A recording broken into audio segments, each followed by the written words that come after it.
అది నా అంచనా. రాకేష్ రెడ్డి గారు జాయిన్ అయ్యారు ఆర్మూర్ నుంచి మొన్న రీసెంట్గా ఎమ్మెల్యేగా గెలిచారు బీజేపీ నుంచి.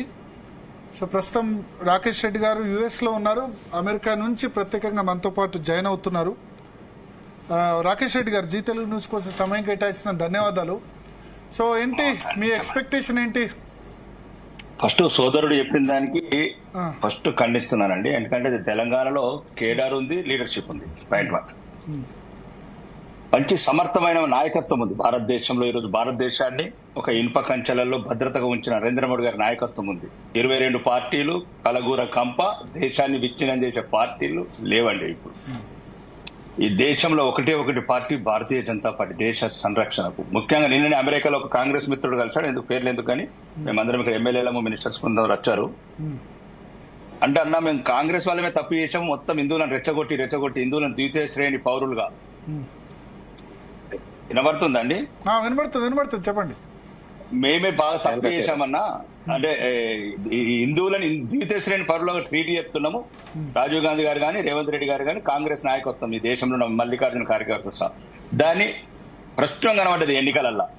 ఎందుకంటే ఒకవైపు బుర్కాలు గడ్డాలు, ఇద్దరు మైనారిటీ కమ్యూనిటీస్ డైరెక్ట్ గా బహిరంగంగా వీడియోలలో చెప్పడం భారతీయ జనతా పార్టీ కోట్ వేయొద్దు.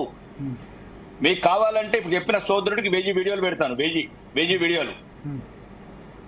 ముఖ్యంగా ఇంకా కావాలంటే ఇప్పుడు ఈ మధ్యన ఆన్లైన్ లో తీసుకోండి, ఒక బ్రదర్ సిరాజ్ అని ఒక మంచి ఇంటలెక్చువల్. కానీ అంటే మీరు 10 ఏళ్ల తర్వాత కూడా, 10 ఏళ్ళు మీరే అధికారంలో ఉన్నారు, 10 ఏళ్ల తర్వాత కూడా మళ్ళీ ఎలక్షన్ ఇష్యూస్ డెవలప్మెంట్ కాకుండా నరేంద్ర మోడీ మంగళసూత్రం ముస్లిం ఒక్క నిమిషం వినండి సార్. ఓన్లీ మేము అభివృద్ధి మీదనే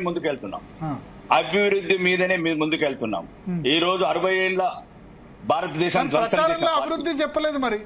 నో వాళ్ళు ఎప్పుడైతే మా రాముణ్ణి, హిందూ ధర్మాన్ని, మా అమ్మలని, మా సీతమ్మలని అవమానం పాలు చేస్తున్నారు. ధర్మాన్ని అయితే కాపాడుకోవాలండి. ఈ ధర్మాన్ని గురించి 1000 సంవత్సరాలు నరకం అనుభవించడం, బానిసలుగా బతికినాం. ఇది ఏం అవమానపరిచారు ఇప్పుడు ఈ 2-3 నెలలు? ఇప్పుడు ఏంటండి, ఇప్పుడు 2-3 నెలలు అంటే ఏంటండి? అంటే ఎలక్షన్ టైంలో వాళ్ళేం రామ మందిరం గురించి దాని గురించి నెగటివ్ కామెంట్ చేయలేదు. రామ మందిరం ఏంటండి? 370 ఆర్టికల్ తీసేస్తామంటే బహిరంగంగా 370 ఆర్టికల్ తీసేస్తాము, సిఏ తీసేస్తామంటే కాశ్మీర్ లో హిందువులను చంపుతాము. ఉన్న 33,500 మంది భారతదేశం వచ్చి టెంట్లలో ఉన్న వాళ్ళు ఎవరైతే ఉన్నారో 30 ఏళ్ల నుంచి ఆ హిందువులను కూడా పంపించేసి ఆఫ్ఘనిస్తాన్ తాలిబాన్ల కింద హత్యలు చేపిస్తాము. లేకపోతే పాకిస్తాన్ లో మెజార్టీ అయిన ముస్లింలతో అత్యాచారాలు చేపిస్తాం మా హిందూ అమ్మాయిల్ని. అదే కదా చెప్పింది చిదంబరం గారు కానీ మిగతా లీడర్లు అందరూ. మీకు పంపాలా, వీడియోలు పంపాలా? ధర్మం ఎప్పుడు ఒకటి దయచేసి మీరు ప్రతి మీడియా మిత్రులు గమనించండి, ప్రతి పార్టీ వాళ్ళు గమనించండి. మాకు దేశం అభివృద్ధి ముఖ్యం.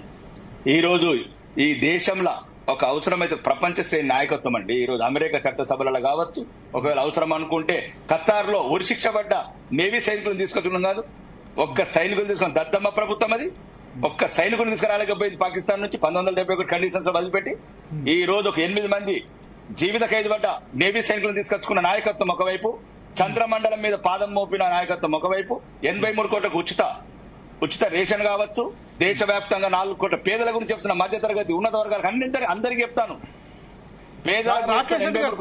తెలంగాణ విషయానికి వద్దాం. తెలంగాణలో ఇప్పుడు ఎగ్జిట్ పోల్స్ లో మినిమం 7 సీట్స్ ఇస్తున్నాయి. కొన్ని ఏజెన్సీస్ 10, 11, 12 కూడా ఇచ్చాయి. మీ ఎస్టిమేషన్? సోదరుడు చెప్పినట్టు ఇప్పుడు ఇజ్రాయెల్ కూడా సోదరుడు చెప్పినట్టు దాంట్లో కొన్ని కరెక్ట్ ఉన్నాయి. ఓకే, వాళ్ళ ఎస్టిమేషన్స్ వాళ్ళకుంటాయి, మా ఎస్టిమేషన్ మాకున్నాయి.